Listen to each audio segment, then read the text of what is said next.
Alors, je ne vais pas présenter longuement Hubert Védrine. Rappelez, vous le savez qu'il a été pendant 14 années auprès de François Mitterrand et à la fin comme secrétaire général de l'Élysée.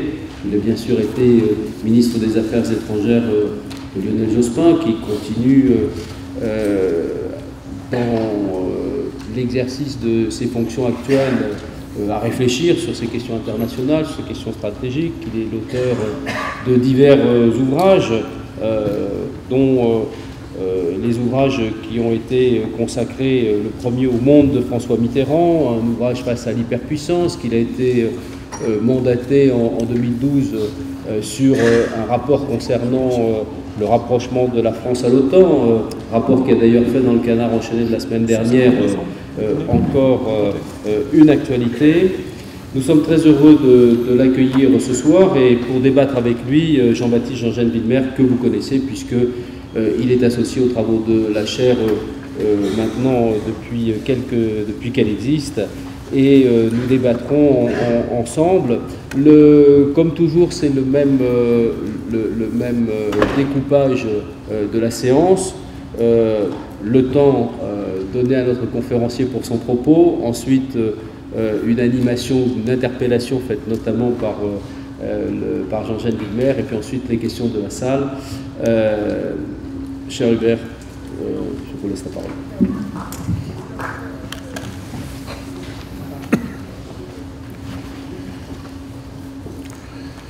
Mesdames et messieurs, je voudrais d'abord remercier Louis Gauthier de m'avoir invité à prendre la parole devant vous. J'espère que ma voix tiendra. Je suis un peu éraillé comme souvent, sans doute parce que je parle trop. Je ne sais pas si je parle à mauvais escient, enfin souvent je parle trop en tout cas. Et donc merci Louis de m'avoir invité à ce rendez-vous, qui a commencé par une intervention que j'ai lue et qui m'a paru extrêmement intéressante de Jean-Yves Le Drian. Et tout de suite en avertissement, avant d'aborder le sujet, je voudrais dire que mes réflexions sont évidemment totalement personnelles. Je parle avec une indépendance d'esprit absolue.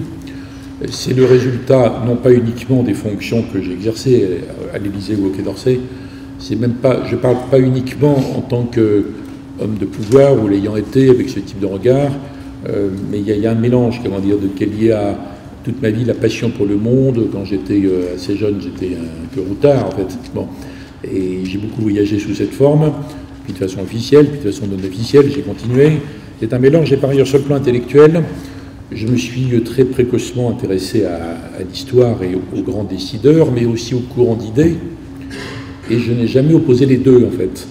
Et donc j'ai toujours essayé de pratiquer cet aller-retour entre la réflexion et l'action et la responsabilité, en ne privilégiant en quelque sorte ni l'un ni l'autre.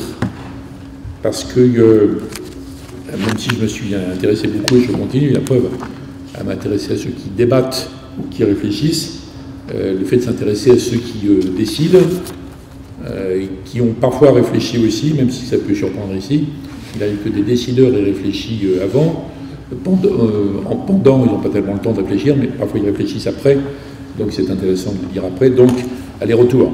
Et donc, en ce qui concerne par exemple les États-Unis, mais je peux prendre d'autres exemples français, parler de Pierre Asner et d'autres, mais je me suis intéressé aussi bien à ce qu'ont pensé et fait des anciens présidents, des secrétaires d'État, des conseillers, qu'à tous les grands penseurs des relations internationales, évidemment a fortiori à ceux qui ont fait des allers-retours, comme Kissinger, Brzezinski, Nye, etc.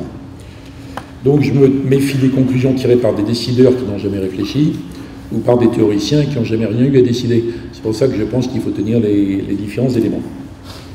D'ailleurs, même chez les historiens, le consensus n'est pas immuable, il évolue sans arrêt. On peut par exemple encore débattre de la guerre des Gaules. Vous voyez, est-ce que la guerre des Gaules pour César était une guerre choisie ou une guerre imposée? C'est sans fin. Et regardez les réflexions sur le déclenchement de la guerre de 14.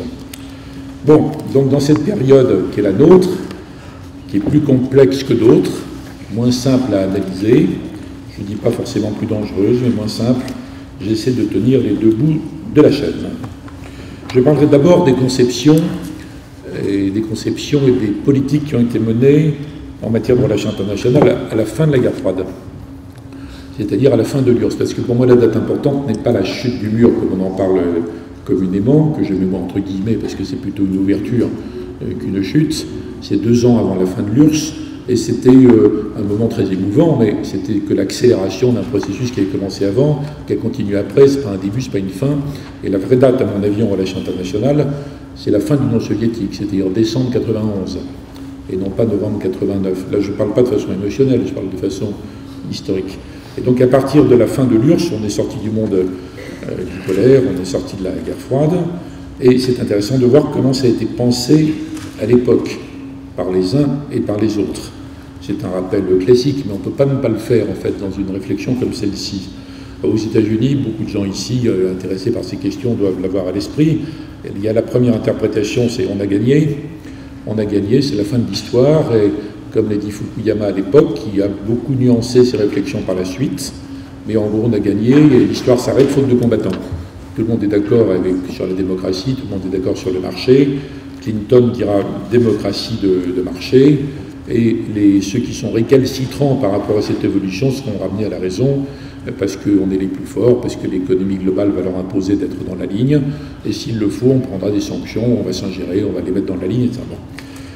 Et c'est à ça qu'avait répondu Huntington, en disant « Mon pauvre ami, vous êtes trop naïf, l'histoire n'est pas du tout finie, au contraire, elle va se réveiller avec tous les monstres qu'elle comporte, et nous risquons de vrais clashs entre civilisations. » En gros, pendant la décennie 90, ces idées paraissaient épouvantables, et la réaction de Huntington, c'était comment peut-on penser des choses comme ça. D'ailleurs, la disait civilisation est absurde, les guerres ont lieu dans les civilisations et pas entre elles, etc., etc. Donc il y a une sorte d'universalisme très sympathique qui est dominant dans la décennie 90, qui est l'époque où les États-Unis rayonnent à travers Clinton, qui réussit à rendre, par son talent énorme, tout à fait séduisante ce que j'appelle moi à l'époque l'hyperpuissance, pour cette période-là, naturellement. Puis après, il y a toutes sortes d'autres événements qui se sont produits, qui ont laissé à penser que malheureusement Huntington n'avait pas entièrement tort, mais la pensée de Huntington n'a jamais été entièrement, objectivement traitée, parce que beaucoup de gens en parlent encore maintenant, comme s'il avait préconisé le clash, et non pas lancer un cri d'alarme sur le risque du clash. C'est pas du tout la même chose. D'ailleurs, j'avais des conversations avec Jacques Chirac, quand j'étais ministre, pendant sa présidence, on en parlait souvent, et plusieurs fois il m'a dit « Moi je condamne cette théorie ». Et moi je lui disais « Je préfère combattre le risque ». Mais j'ai 2 micros, madame, que faire? Venez là, rapprochez-vous. Donc quand Jacques Chirac me disait « Je condamne la théorie du choc des civilisations », je lui disais « Moi je préfère combattre le risque ». Et il me dit, mais enfin, comment on peut parler de choc de culture? Tout ça, c'est des incultes. J'ai dit, évidemment, l'inculture est absolument majoritaire partout. Mais le risque de clash entre les incultes occidentaux et les incultes du monde musulman est très élevé. Bon, on avait une discussion là-dessus. Alors, après, il y a toute une période sur laquelle je passe vite, où il y a des réflexions aux États-Unis sur l'exercice du pouvoir. Est-ce que le hard power suffit? Non, Nide, il faut le soft power, il faut utiliser la puissance intelligemment, même si on a la puissance militaire, monétaire, etc. Alors il y a plein de discussions sur les deux. Au bout de quelques années, il dit qu'il faut combiner les deux, évidemment, parce qu'on n'a pas tellement de soft power quand on n'a pas de hard en réalité. Donc tout ça, il faut que ça aboutisse au smart power, une sorte de gestion intelligente. Ça, ce sont les États-Unis, confrontés à cette situation qu'on appelle ça hyperpuissance ou autrement, peu importe, une situation dans laquelle ils se disent qu'est-ce qu'on va faire de notre puissance. C'est intéressant parce que c'est des questions qui ont à peu près déserté l'Europe. C'est pour ça que quand on dit les Occidentaux, ça peut se dire globalement par rapport aux autres. Je pense qu'il y a des éléments communs dans les interrogations, mais par rapport à cette notion de la puissance, c'est complètement différent. Bon, après, il y a le choc du 11 septembre et la suite qui donne une sorte de ligne conductrice à la présidence de George W. Bush, qui n'en avait pas spécialement au début. Et puis, une série de choses qui fait qu'il semble que c'est plutôt l'inquiétude d'Huntington qui était fondée que l'optimisme de Fukuyama, lequel, je le répète encore, parce que je vais être honnête avec lui, continue à affiner sa propre pensée. Donc voilà pour les États-Unis, dans cette période, je viendrai sur Obama après, parce que là, je parle plutôt d'une sorte de résumé pour vous, de l'état des idées après la fin de la guerre froide et au début de ces années 90. Du côté européen, les Européens, ils sont fukuyamesques avant Fukuyama, en gros.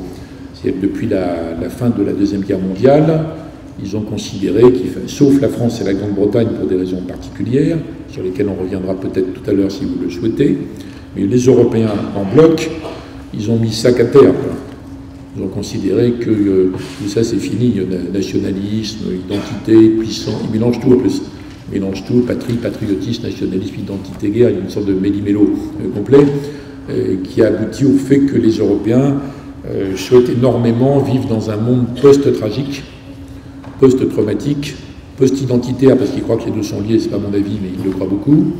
Et donc on a cette résurgence de la croyance dans la communauté internationale, les Européens ayant déjà historiquement été ceux qui croyaient le plus à la société des nations quand c'était une jungle des nations, et aux Nations Unies, même quand elles ne sont pas unies. Donc il y a un vieux fond kantien, même ceux qui ignorent l'existence de Kant, en Europe, qui ressurgit à chaque occasion.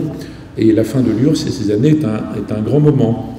Communauté internationale, société civile, prévention des conflits, plus tard cour pénale pour punir le méchant. Enfin, il y a tout un ensemble qui est extrêmement fort, et il y a une phase d'européisme très fort. Alors, il faut bien des mots pour distinguer les degrés d'intensité.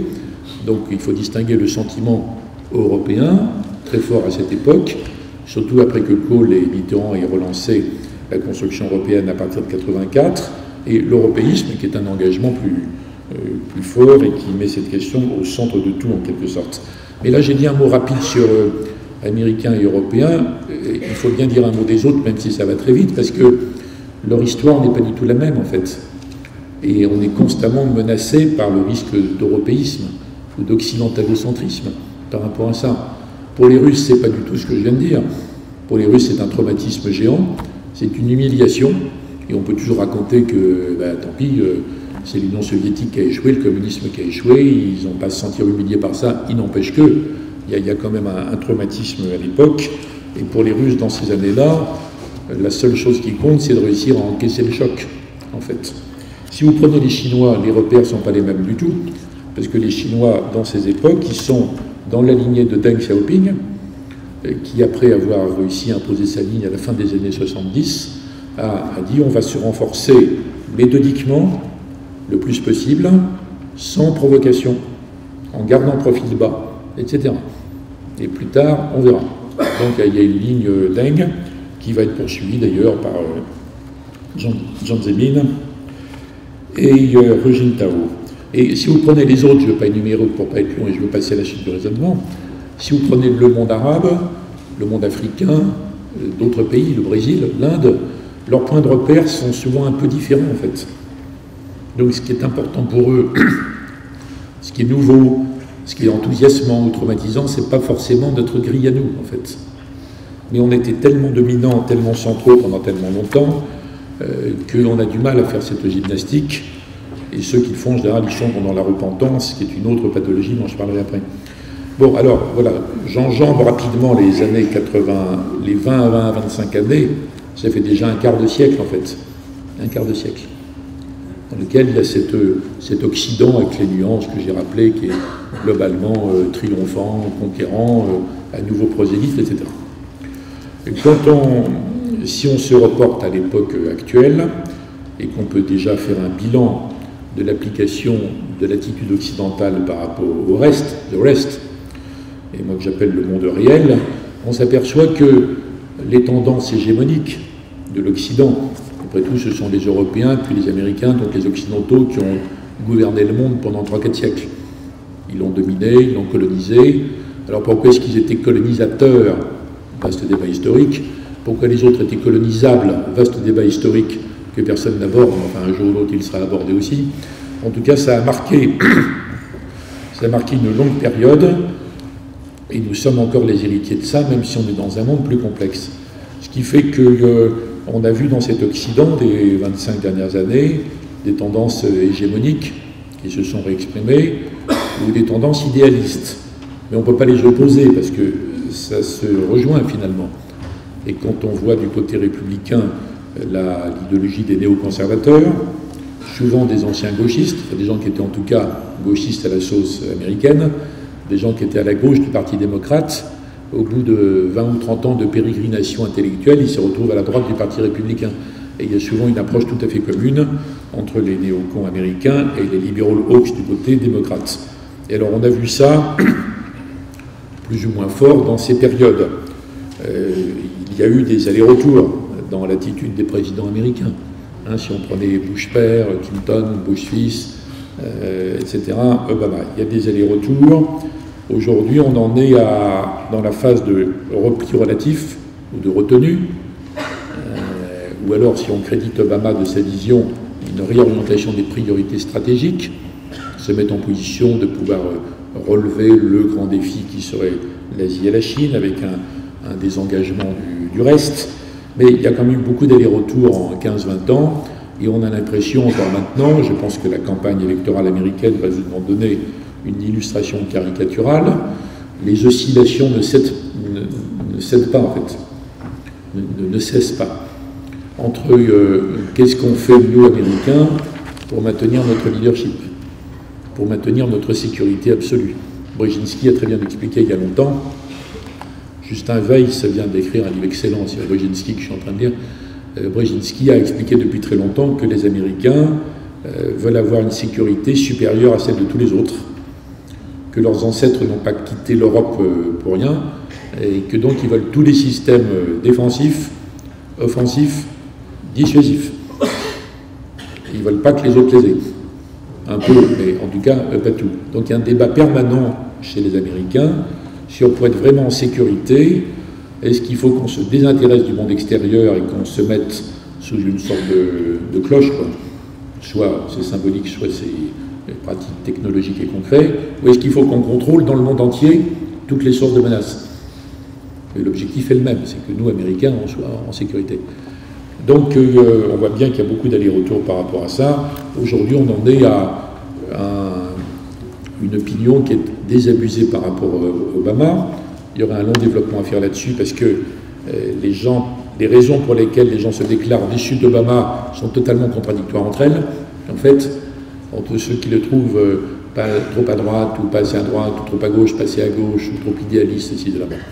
Donc il y a une espèce de mélange et il a été horriblement desservi par ce prix Nobel de la paix. Le prix Nobel de la paix est souvent absurde, dans la majorité des cas, mais là il a carrément été nocif pour Obama, parce qu'il a été donné comme une sorte de prix de bonne camaraderie, à la fois parce que c'était merveilleux que les Américains aient élu un noir, donc on allait marcher sur les jaunes, donc une sorte de pensée typique d'un jury scandinave, et d'autre part parce qu'il avait fait un discours à Prague sur le désarmement nucléaire, donc il y a une sorte de prix qui l'a beaucoup gêné après. En tout cas, il y aura un bilan d'Obama à faire. Moi, je suis beaucoup moins critique que l'avis général, mais peu importe. Les États-Unis en sont à cette situation. Ils ont élu un président pour se dégager des impasses dans lesquelles Bush fils les a mis. Il l'a fait, en gros, et il y a quand même, malgré ça, une sorte de frustration par rapport à ce qui entraîne, notamment au Moyen-Orient, cet désengagement relatif. Pour les Européens, je dirais que c'est un cauchemar éveillé. On parle de rêve éveillé. Là, c'est un cauchemar parce que absolument rien ne ressemble à ce que les Européens ont cru ou espéré. Dites-vous bien d'ailleurs que quand vous analysez le monde, c'est tout à fait normal qu'il vous paraisse instable et chaotique, voire inquiétant, mais n'oubliez pas que vous le voyez avec des lunettes d'Européens et de Français, et que le décalage est encore plus grand en fait. Parce que les Européens, notamment les Français, sont les peuples qui se sont fait des idées les plus, disons, les plus chimériques, en même temps les plus sympathiques, sur ce que devrait être le monde, qui n'a rien à voir avec tout ça.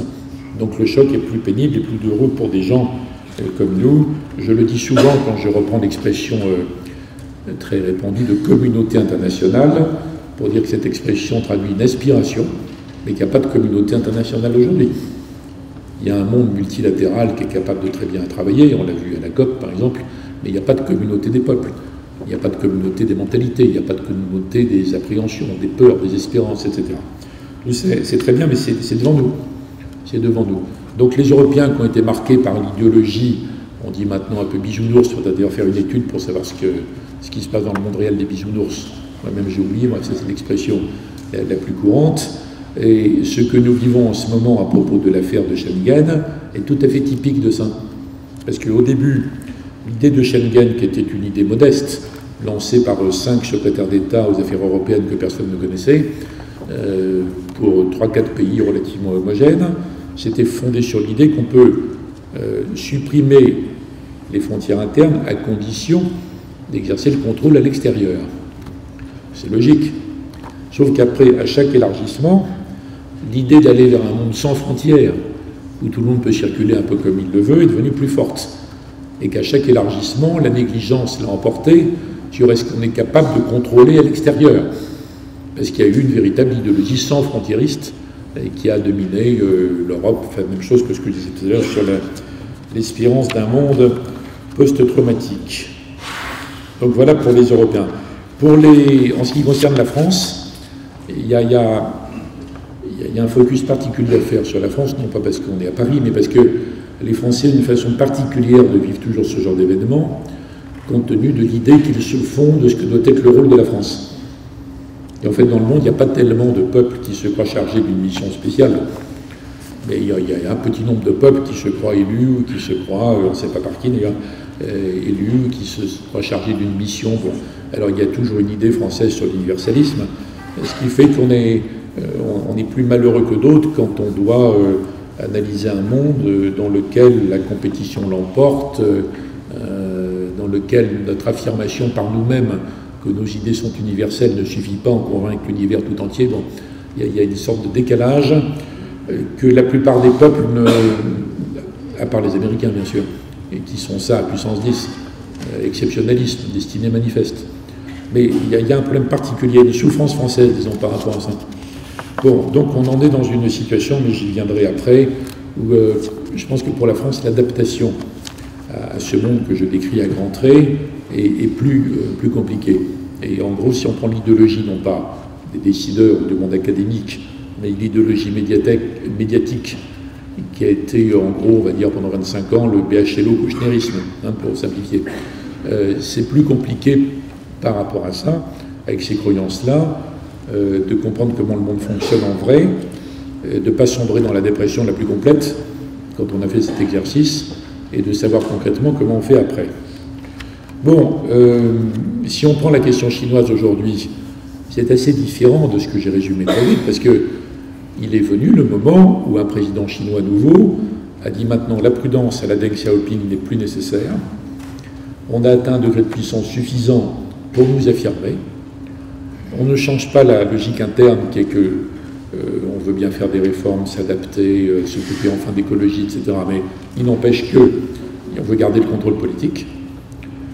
Là, il y a un durcissement, et puis il y a un durcissement externe parce qu'il y a une acceptation de ce qui est devenu la puissance chinoise, avec un débat qui se poursuit chez les spécialistes de la Chine, bien sûr, sur est-ce que la Chine aura un jour des visions mondiales, et les autres qui disent mais non, la Chine n'est pas prosélyte. Contrairement aux chrétiens ou aux musulmans, elle n'a pas du tout l'idée de convertir tout le monde. Donc ça sera une approche nationaliste classique. Mais enfin, la question est ouverte maintenant alors qu'elle ne l'était pas pendant les deux successeurs de Deng, en fait. Donc il y a une période qui va de Deng, donc 79 à peu près, jusqu'à l'arrivée de Xi Jinping.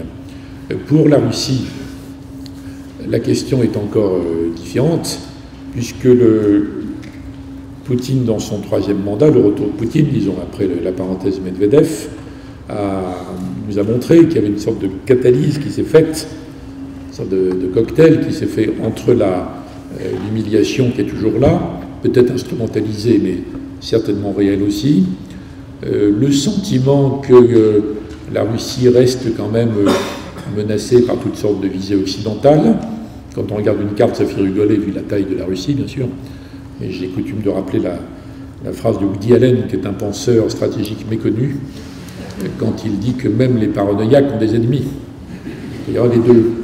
Donc il y a un cocktail dans l'époque Poutine, qui est nationalisme qui revient, vision slave, alliance avec l'Église orthodoxe, l'Occident est décadent, l'Occident est fichu, donc c'est nous qui relevons le flambeau, etc. Bon. Donc c'est quand même assez particulier, et c'est pas tout à fait la même chose que pendant les 10 à 15 années après la fin de l'Union soviétique. Et je ne vais pas refaire la liste, mais si vous reprenez les autres mondes, encore une fois, il ne faut pas lire les choses que de notre point de vue à nous. Si vous prenez le monde arabe, si vous prenez les Africains, si vous prenez l'Afrique du Sud, si vous prenez l'Indonésie, les pays andins, les repères sont toujours un peu différents, en fait. C'est jamais tout à fait exactement la même histoire que nous. Et dans le monde arabe, par exemple, les sujets d'obsession ne sont pas les mêmes, en fait. C'est pas les mêmes, les espérances ne sont pas les mêmes. Et aujourd'hui, par exemple, la question dominante, c'est pour le monde arabe, comment gérer les printemps arabes, ce que nous on a appelé les printemps arabes, c'est une vision très française, ça. Les printemps arabes avortés, soit parce qu'ils n'ont pas eu lieu, il n'y a que 5 à 6 pays sur 25 où il y a eu des tentatives de printemps, et ça a tourné à la catastrophe à peu près partout, sauf en Tunisie où ça reste fragile. Donc c'est ça leur sujet, c'est pas ce dont j'ai parlé au début. Je ne développe pas, tout le monde doit comprendre ce que je veux dire, mais prenez n'importe quel autre pays en dehors du champ occidental, russe ou chinois, vous verrez qu'il a sa propre histoire, en fait, encore maintenant. C'est pas parce que tout le monde a un portable que les gens vivent la même chose, avec les mêmes sentiments, les mêmes craintes et les mêmes espérances pour la suite. Il faut se méfier de la lecture du monde à partir de la pellicule technologique, en fait. Alors, mon fil conducteur, c'est quand même que les Occidentaux ont été trop irréalistes. Et c'est pour ça que je parle d'un néo-réalisme. Pourquoi néo? Parce que ce n'est pas le vieux réalisme d'avant, qui considérait notamment que les relations internationales n'avaient lieu qu'entre États. Et certains continuent à critiquer le réalisme il y a 2 siècles, en disant qu'il faut tenir compte des peuples. C'est un peu découvrir le vélo. Évidemment, pour découvrir les peuples, il faut découvrir les opinions, mais tout ça est déjà présent dans la pensée du président Wilson il y a 1 siècle. Donc ce n'est pas tout à fait nouveau, mais bien sûr, l'analyse du monde aujourd'hui, l'analyse des relations internationales, l'analyse des politiques étrangères, doit continuer à tenir compte des États. Ce serait une erreur totale de croire, à cause de l'effervescence de la société civile, que les États ne jouent pas de rôle, mais il faut tenir compte de l'ensemble des autres forces et des opinions, et donc des croyances. Et plus les opinions ont du poids, elles ont un poids qui peut être dans les démocraties modernes quasiment paralysant, même dans ce qui n'est pas une démocratie, les opinions ont du poids, même en Chine et ailleurs, donc il faut en tenir compte, donc il faut en faire les évaluer. Le réalisme, normalement, englobe tout ça. Donc ce que j'appelle l'irréalisme, j'ai même essayé de lancer, mais ça n'a pas marché jusqu'ici, peut-être aujourd'hui, le terme d'irréal politique, puisqu'on adore pourfendre la réelle politique, et moi je pense que l'irréal politique, finalement, dans laquelle nous avons baigné, est beaucoup plus impuissante, beaucoup plus stérile, et qu'en plus, dans l'histoire, elle a fait couler plus de sang que la réelle politique. Bon. Tout ce qui est irréal politique, hubris, mégalomanie, prétendue destinée manifeste, prétention universaliste dépassée, etc., etc.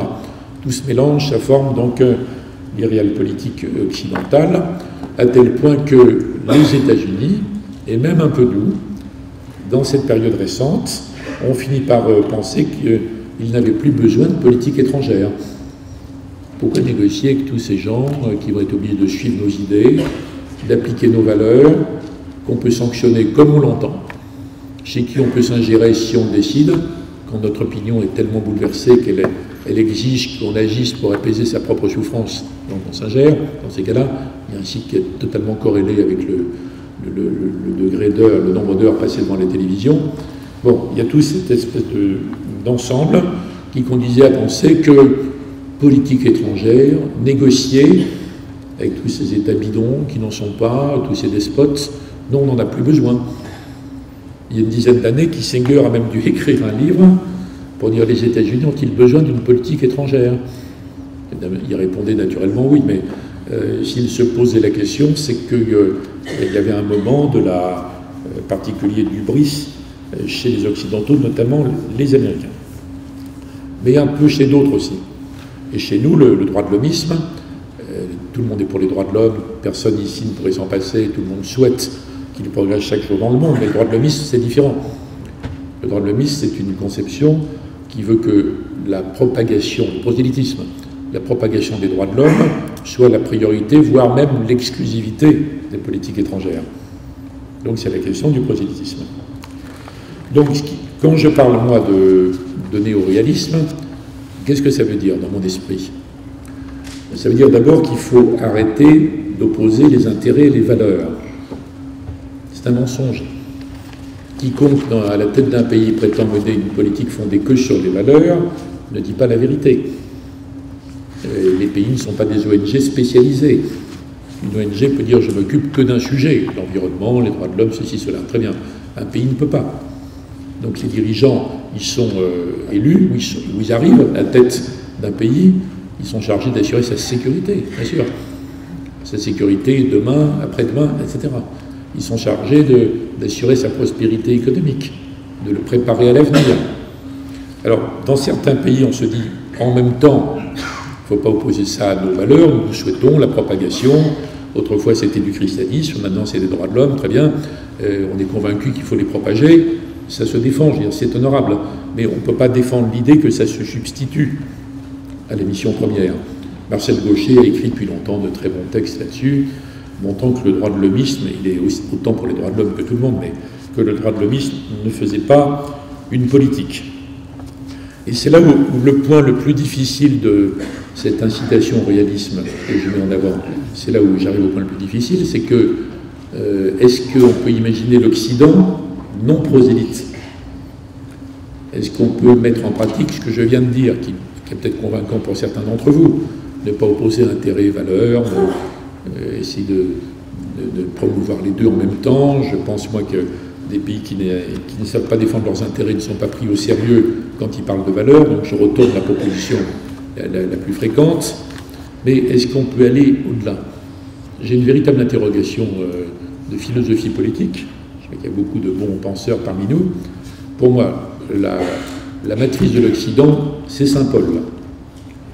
Quand Saint Paul impose que les chrétiens, petite secte, ne soient pas simplement une secte juive, réformatrice, qui s'est rassemblée autour d'un jeune leader charismatique crucifié, mais que le message du Christ ne s'adressait pas simplement aux autres juifs, ça grouille de secte à l'époque, hein, mais il s'adressait à tout le monde, aux Romains, aux Grecs, ce qui paraissait invraisemblable pour ceux qui étaient les garants de la première petite église de Jérusalem. Il s'adressait à tout le monde. Devenir universel, catholicos, universel. Alors je ne développe pas, ça peut paraître choquant, mais moi je pense que c'est le fond, notre fond en fait. Et qu'après ça a traversé des siècles et des siècles, y compris l'époque des Lumières, quand on a sécularisé les valeurs chrétiennes au XVIIIe, et que c'est toujours la même chose. Donc je ne sais pas, réellement, je ne sais pas, si les Occidentaux sont capables de se repenser comme défendant leurs intérêts légitimes, leurs valeurs, naturellement, mais sans se croire chargés, obligés, mandatés pour le fait de convertir le monde entier, par tous les moyens. Je ne sais pas. Certains Occidentaux, oui, d'autres, non. Donc, si on arrivait à clarifier ça, ça serait très intéressant de faire le bilan de ce qui s'est passé depuis 25 ans, de faire le bilan, par exemple, des interventions occidentales, en les distinguant, parce qu'on ne peut pas du tout les mettre sur le même plan. C'est pas du tout la même chose selon que ça a été décidé dans le cadre du Conseil de sécurité ou de façon unilatérale. Ça ne veut pas dire qu'il faut douter de nous-mêmes. Regardez ce qu'a dit Barack Obama il y a quelques jours devant le Congrès, lui qui est l'incarnation de la retenue à la tête de la puissance. Il a conclu un de ses développements en disant « Nous sommes le pays le plus fort, point ». Même lui, vous voyez, même lui qui est en retrait, qui se défie de la volonté américaine de s'engager tout le temps. Pour l'Europe, alors je continue, être réaliste, qu'est-ce que ça voudrait dire? Excusez-moi, je reviens donc juste un instant en arrière. Pour l'Occident, y compris les États-Unis, être réaliste, ça veut dire traiter avec le monde extérieur. Ça a l'air bête à dire, mais nous aussi, on passe notre temps à dire est-ce qu'on va traiter avec eux ou est-ce qu'on va les changer? On traite avec eux ou on les convertit à la démocratie? On traite avec eux ou on les bombarde? Donc je pense que l'Occident, aujourd'hui, sauf dans quelques cas très précis, dans lesquels il faut bien argumenter, n'est pas en mesure de convertir le reste du monde. On a colonisé, c'est terminé, on a décolonisé, on ne va pas recommencer, en fait. On ne va pas recommencer. On ne va pas recoloniser le monde entier. Donc je pense qu'il y a une sorte d'absurdité dans beaucoup de réflexes occidentaux dont on ne tire pas assez les leçons. Pour l'Europe, être réaliste, ça veut dire deux choses. D'abord, que les Européens acceptent que l'Europe devienne une sorte de puissance, alors qu'ils n'en veulent pas, en fait. Ils n'en veulent pas. Ils pensent qu'ils ont échappé à cette fatalité historique d'avoir à élaborer des puissances qui se battent entre elles. Ils ont donc intériorisé, de façon, à mon avis, délirante, les résultats de 1945. Et les Français peuvent prêcher dans le vide sur l'Europe de la défense. Ça n'a aucune espèce d'effet, puisque les Européens ne veulent pas d'Europe de la défense, puisqu'ils ne veulent même plus de défense. Louis Gauthier, on savoir, enfin, on en sait autant, mais il le ressent encore plus que moi en ce moment. Donc, être réaliste, ça voudrait dire que les Européens, les gentils Européens, les 500 millions de gentils Européens, qui rêvent d'un monde où il y aurait 7 milliards d'Européens de l'Ouest, bon, il faut que les gentils Européens admettent l'idée que l'Europe, malgré tout, doit se constituer en une sorte de puissance. Une puissance utile, une puissance raisonnable, une puissance non pas pacifiste, mais pacifique, une puissance régulatrice, mais une puissance. Et que ça ne veut pas dire forcément, c'est mon deuxième point de réalisme, qu'on va arracher au peuple ce qu'ils ont pu garder d'identité, de souveraineté, pour le transférer à une superstructure européenne, ce que plus personne ne soutient. Donc il faut régler cette quadrature du cercle. Donc à l'extérieur, assumer d'être une puissance, à l'intérieur, le réalisme, c'est un compromis entre les élites et les peuples. De toute façon, comme il n'y a pas de voie démocratique vers le fédéralisme, ce compromis s'imposera. Pour la Chine, le réalisme aujourd'hui, ça serait de décider de s'intégrer plutôt que de dominer. On verra ce qu'ils vont faire. Pour la Russie, s'intégrer plutôt que de saboter. C'est pas la même chose. Pour les émergents, s'intégrer, s'adapter, se moderniser. Le travail n'est pas fini. Vous voyez les émergents qui on croyait émerger, qui retournent dans un état de pas tout à fait émergé. Ça dépend lesquels. Pour les anciens pays colonisés, qui sont nombreux, pas tous, se développer en sortant de la dénonciation des boucs émissaires. Je citerai également à nouveau Barack Obama sur ce point. Dans son premier mandat, il avait été au Ghana. Il a fait un grand discours à Accra qui avait beaucoup impressionné en Afrique. On en a très peu parlé en Europe, dans lequel il disait, notamment au Ghana, vous faites des progrès formidables vers la démocratie, etc. Il y a beaucoup de problèmes encore en Afrique, naturellement, que vous devez affronter avec courage et honnêteté intellectuelle. Il est temps d'arrêter de raconter que vos problèmes sont liés à l'esclavage et au colonialisme. C'est Obama, ça. Et Obama, parce que peut-être qu'Obama peut se permettre de dire ça, les autres non, ou pas encore. Je regarde juste l'heure. Alors, quelques remarques sur la France maintenant. Je n'englobe pas complètement dans les Occidentaux, puisque la France offre un cas assez particulier des difficultés de l'adaptation des Occidentaux à ce monde global vu sous l'angle réaliste dont je vous parle. Où en sont les différents courants de pensée dans ce pays, sur ces sujets? Que reste-t-il du gaullisme?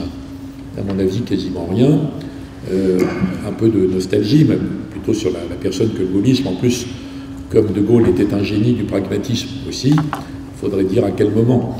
De Gaulle 67, c'est pas forcément De Gaulle 61, etc. Bon, moi je pense qu'il en reste rien, et que d'ailleurs la notion d'indépendance qu'il avait beaucoup mis en avant se heurte au fait qu'on est dans un monde quasiment totalement interdépendant. Donc le terme, c'est un beau terme, mais il ne fonctionne pas. Qu'est-ce qui reste du gaulo-mitterrandisme en politique étrangère? À peu près la même réponse. Qu'est-ce qui reste du mitterrandisme sur l'Europe? Pas grand-chose, je crains. Bon. En plus, il y a eu la grande césure de 90-91, dont j'ai parlé au début. C'est François Mitterrand qui était président pendant les 2 tiers de son mandat dans le monde d'avant, le tiers restant dans le monde d'après. Et à partir de là, on est dans un autre monde. Les enjeux ne sont pas les mêmes, les défis ne sont pas tout à fait les mêmes. Et il y a quelque chose qui s'est énormément accéléré depuis, il faut avoir en tête quand on parle des courants de pensée, c'est la perte d'autonomie de la politique étrangère par rapport à la conjoncture économique. La perte d'autonomie de la décision politique étrangère par rapport à la société médiatique, qui a conquis une influence beaucoup plus grande qu'avant, par rapport à la classe politique, dont l'autonomie de pensée a diminué. Elle fonctionne plutôt comme une éponge, vous voyez, qu'autre chose. Donc ce qui se passe dans la sphère médiatique est important. Or, elle est devenue de plus en plus court-termiste. la société médiatique. Et il y a le pire et le meilleur dedans. Naturellement, je ne fais pas de classification par qualité. Mais vous voyez, il y a 1 an et demi, j'ai fait un livre sur la réforme en France. J'ai fait plusieurs dizaines d'interviews. J'ai été interrogé par la dame qui représente le journal suisse Le Temps à Paris.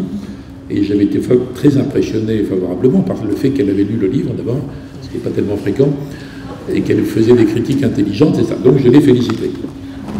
Avant que j'ai rien ajouté, hein, elle m'a dit, mais oui, vous savez, mais en Suisse, nous n'avons pas de chaîne d'information continue. Spontanément. Pour elle, le lien entre les deux était évident. Il n'y en a pas, donc on continue à travailler et on lit les documents.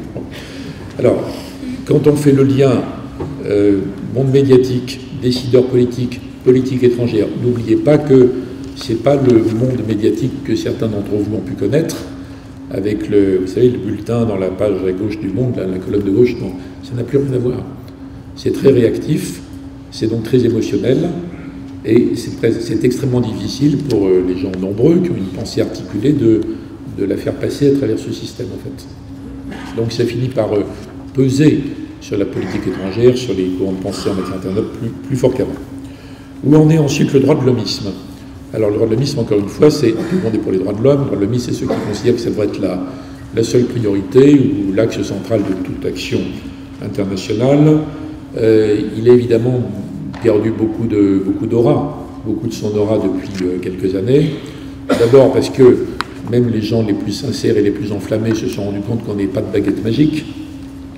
On n'a aucun moyen de transformer la Chine en un gros Danemark, par exemple, vous voyez. Peut-être que la Russie sera une sorte de pays scandinave, démocratique dans un certain temps, dans longtemps, mais on ne sait pas comment faire, on n'a pas tellement de moyens d'influence là-dessus. On n'a eu aucun moyen d'influence sur le déclenchement des printemps arabes, nous ni les autres d'ailleurs, personne, ni sur le fait qu'ils déraillent en route, ni sur la suite. Donc même les gens les plus militants, qui sont les plus respectables dans leurs croyances, se sont heurtés à énormément de déconvenus, qui dans certains cas aboutit au découragement le plus total, mais qui aussi peut aboutir à l'idée qu'il faut s'y prendre autrement. Donc le droit de l'hommisme comme une sorte de substitut, comme une sorte de panacée, comme étant une sorte de surplomb moral à partir duquel des tas d'aboyeurs interpellent les gouvernements qui sont nuls, etc. Ça s'est quand même énormément affaibli, à peu près partout, pas partout. Non. Il y a un courant qui a été assez fort dans toutes ces périodes, c'est le courant de la repentance. Et ce qui est intéressant, c'est de noter que, alors qu'il aurait pu s'agir tout simplement de lucidité historique, en disant, ben voilà comment ça s'est passé en vrai pendant la colonisation. Bon, c'est évident qu'il y a des Français qui ont enfumé des gens dans des grottes. Bon. Mais ça peut être aussi, enfin tous les peuples qui ont colonisé, il y a des histoires comme ça, les Allemands en Namibie, enfin, les Néerlandais, les Britanniques. Bon. Il y aurait pu y avoir lucidité historique, mais comme normalement, dans nos sociétés modernes et selon nos concepts philosophiques et notre état de droit, il n'y a pas de responsabilité collective, ni encore moins transmissible, il n'y a aucune raison, sauf si on est sur un terrain religieux, que ça conduise à de la repentance, en fait. Or, la repentance, c'est pour ça que j'ai cité Obama, exprès, la repentance est devenue quand même je ne vais pas dire un fonds de commerce, mais enfin, il y a un réflexe, il y a une attitude, parfois c'est sincère, parfois c'est bidon, enfin, il y a un mélange, vous voyez, par rapport à ça. Et évidemment, c'est instrumentalisé par des groupes qui essaient d'en tirer profit pour leurs objectifs d'aujourd'hui, ce qui n'est pas choquant, mais enfin, on n'est pas obligé non plus de se plier devant ça. Donc il y a toute une philosophie qui, encore une fois, est honorable au départ, qui est animée de bonnes intentions et qui distingue l'Europe d'autres cultures et d'autres civilisations à d'autres époques, mais qui a été trop loin dans cette direction. C'est comme toute la rhétorique sur l'autre, vous savez, avec un grand A. Il y a une grande partie du discours sur le fait de ne pas rejeter l'autre sont corrélés à la haine de soi, c'est évident. Donc on est dans cette espèce de confusion des idées à l'heure actuelle, qui, à mon avis, caractéristique des Européens en général, beaucoup de la France, et ce n'est plus tout à fait séparé de ce qui se passe sur le plan international. C'est plus difficile de le distinguer qu'avant. Ensuite, et là je me rapproche de ma conclusion, il reste combien de temps, 10 minutes? Oui, sauf si je vous lasse, il me reste 10 minutes, je crois. Et après, on discute. Autre question, est-ce qu'il y a un néoconservatisme à la française? En gros, pour les néoconservateurs américains, l'Occident est assiégé par les Chinois, les musulmans, les Russes, il y a des nuances parfois, mais enfin quand même, et donc l'Occident doit se serrer les coudes, avec deux conséquences précises. Il ne faut jamais critiquer les Israéliens parce qu'ils sont en première ligne, c'est tout ça. Donc même s'ils font des bêtises géantes, il ne faut pas les critiquer. Et deuxièmement, il ne faut pas que les Français et d'autres librius dans ce genre-là aient une politique étrangère trop autonome, parce que ça sème la confusion. Alors, je simplifie beaucoup, mais pas tellement, en fait, quand on regarde les textes. Alors, est-ce qu'il y a un néoconservatisme à la française? Moi, je pense que oui. Je pense que ça existe chez les intellectuels, dans une partie des journaux, dans une partie du Quai d'Orsay, je pense que ça existe. Mais il faut quand même préciser plusieurs choses. D'abord, en France, ce n'est pas automatiquement corrélé avec un alignement sur le Likoud. N'oubliez pas qu'en Israël, le Likoud était au pouvoir les 3/4 du temps, quand même, maintenant, depuis 30 ans. Donc c'est eux qui ont déterminé la ligne. Alors là, il y a des nuances. Déjà aux États-Unis, Fukuyama, qui a été au début néoconservateur, était tout à fait indifférent à la question du Proche-Orient. Ce n'était pas le centre de son raisonnement. Mais chez certains, ça joue un rôle central, d'autres non. Bon. Ensuite, on ne peut pas dire non plus que les néoconservateurs à la française regrettent George W. Bush, parce que ses erreurs sont trop manifestes, mais en tout cas, ils ne se sentent pas du tout à l'aise avec Obama. C'est curieux d'ailleurs, c'est qu'il y a eu plusieurs périodes tout à fait différentes politiquement en France, où personne ne s'est senti à l'aise avec Obama. Bon, moi je pense que c'est une occasion manquée, mais chacun pourrait développer ses arguments par rapport à ça. Comme Obama n'est pas reconnu comme le leader, parce que ces gens-là trouvent qu'il n'en fait pas assez, qu'il n'est pas assez interventionniste, qu'il faudrait être plus vigoureux. D'ailleurs, la plupart des candidats dans la campagne vont nous promettre que America is back, en tout cas dans un an. Bon. En tout cas, ce n'est pas de l'atlantisme. Et ceux qui sont des nostalgiques du gaullisme historique et qui dénoncent l'atlantisme actuel, à mon avis, se trompent de terme. Il ne s'agit pas du tout d'un alignement français ou de la diplomatie française sur les États-Unis. Puisqu'il y a donc le sentiment que les États-Unis n'assument pas leur rôle. D'où l'idée qui a été très forte dans une partie de la diplomatie française ces 10 dernières années, que justement, si les États-Unis ne le font pas, la France doit le faire. Notamment en matière d'antiprolifération, donc notamment sur l'Iran. Donc là, on retrouve un courant, mais il ne faut pas donc décalquer complètement par rapport aux néoconservateurs américains. Autre question, qu'est-ce qui reste de l'européisme? Alors, même chose que sur le droit de l'homisme, il faut distinguer tous ceux qui sont pro-européens de ceux qui considèrent que l'européisme doit être la priorité stratégique et qu'il faut donc plus d'Europe sans arrêt, aller vers un système où on vote à la majorité qualifiée, etc. Je pense qu'il en reste presque rien de l'européisme, en tout cas dans les opinions. À mon avis, les opinions européennes aujourd'hui sont marquées par le fait qu'il y a 15, 20, 25% d'anti-européens, que les autres sont des eurosceptiques, que la presse a tort de mélanger les deux termes. Les anti-européens, ils seront anti, rien ne les fera bouger. Les eurosceptiques peuvent bouger, à mon avis. Ils restent disponibles. Ce sont des sceptiques par déception, par allergie face à des réglementations absurdes, par des choses comme ça. Mais ce n'est pas des opposants idéologiques. Et les européistes, dans les opinions, à mon avis, c'est 1 ou 2%. En revanche, dans un certain nombre de milieux, ça reste fort. Dans le monde, je pense que le monde médiatique reste plus droit de l'homiste et plus européiste et plus interventionniste et plus ingérence. J'ai dit tout à l'heure, BHLO, Kouchnérien, je pense qu'il l'est quand même plus que les autres mondes actuels, beaucoup plus que la grande opinion. Je pense que le monde politique ne sait plus très bien où il en est par rapport à tout ça, parce que la plupart des références, des formules, c'est ce que croient les gens ne fonctionnent plus. Et le travail de reconstruction n'a pas pu être mené encore à terme. Le monde diplomatique, à mon avis, est parcouru encore de différents courants, mais c'est plus masqué, c'est moins connu. Ça ne s'exprime pas directement dans les journaux, mais en tout cas, je ne pense pas du tout qu'il y ait unanimité. Le monde intellectuel se dispute sur ces sujets, mais est extraordinairement narcissique, donc il n'est souvent pas tellement corrélé avec les débats actuels. Et même chose du monde académique. Malgré tout, l'idée que la France aurait une mission un peu spéciale survit à tout ce que j'ai raconté. Tout ce que j'ai raconté, plus l'évolution du monde, plus l'évidence d'un décrochage économique français, qui n'est peut-être pas perpétuel. Hein. Après tout, l'Allemagne avait décroché il y a 15 ans. Quoi. Et puis l'évidence que nos idées universelles ne sont pas universellement considérées comme universelles, l'évidence qu'on n'a pas les moyens de mettre en œuvre comme ça, spontanément, toutes les idées qui nous viennent. Bon, donc il y a une véritable interrogation qui est la suivante. Un vrai réalisme français est-il possible? Je vous pose la question. Voilà. Donc, je ne vais pas développer, sinon je serai trop long, mais je peux le faire en réponse à des questions. Comment il faudrait s'y prendre, compte tenu de tout ça?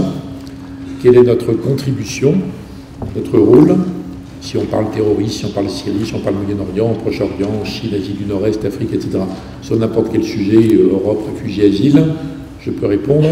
Ce que je sais, c'est que dans aucun de ces cas, ça ne fonctionne si on plaque des ensembles vides, du genre communauté internationale, Europe, sauf à définir de quoi on parle très précisément, G20, qui est une réunion sympathique mais qui n'a pas de pouvoir spécifique, ONU, c'est simplement le nom de la salle, ça dépend de si les forces dedans sont d'accord entre elles ou pas. Donc je suggère, moi, pour avancer, de substituer à ces formules des définitions beaucoup plus concrètes de quels sont les leviers exacts, la coalition ad hoc, les configurations spécifiques que nous allons appliquer à chaque cas. Je ne peux pas conclure sans me demander devant vous si on peut s'inspirer de la COP 21 par rapport à tout ça, même si je n'ai pas tellement développé la partie opérationnelle, parce que tout ce qui est en amont, l'histoire récente, les présupposés, les idées, les croyances, fondées ou pas, je pense que ça pèse beaucoup. C'est pour ça que j'ai voulu en parler. Donc, est-ce que la COP 21 change quelque chose? Alors, d'abord, je pense que c'est une réussite tout à fait remarquable.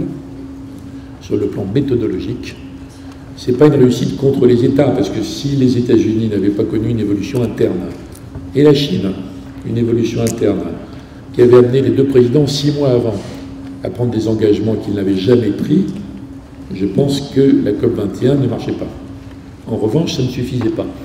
Et là, on a un exemple très intéressant. Pas forcément de négociation, mais de mobilisation qui joue sur les États, les entreprises, les sociétés civiles en général. Très bien, très remarquable. C'est une vraie date. Mais est-ce que c'est utilisable dans d'autres cas comme ceux que j'ai cités, Syrie, Proche-Orient? À mon avis, pas du tout. Ce n'est pas du tout les mêmes configurations. Je n'exclus pas que ce soit utilisable pour d'autres grands enjeux écologiques, comme la biodiversité. Alors, sur ce point, vous le savez peut-être, les scientifiques sont plus inquiets de l'effondrement de la biodiversité accélérée, ce qu'ils appellent la 6e extinction, sont plus inquiets encore que des conséquences des changements climatiques. Donc j'ai une réponse partagée sur l'exemplarité de la COP21, même si je le salue. Voilà, mesdames et messieurs, pourquoi je préconise maintenant un néo-réalisme, surtout pour l'Occident trop irréaliste, par prétention, ou par idéalisme théorique, ou par prosélytisme viscéral. Je pense à la France, mais pas qu'à la France. Le réalisme dont j'ai parlé doit englober, je le dis, tous les acteurs, sans exception, tous les acteurs et leurs croyances. Ça suppose de dire beaucoup de vérité, en fait. Mon approche ne fonctionne pas si, à un moment donné, les dirigeants, ceux qui ont accès à la parole publique, n'admettent pas l'idée qu'il faut parler vrai sur ces questions, en faisant le pari qu'il y a une immense opinion publique qui est prête à entendre ça, et qui est prête à le comprendre. Moi, c'est mon pari, là, vous n'êtes pas toute l'opinion publique, mais vous êtes déjà un échantillon magnifique. Merci Bert.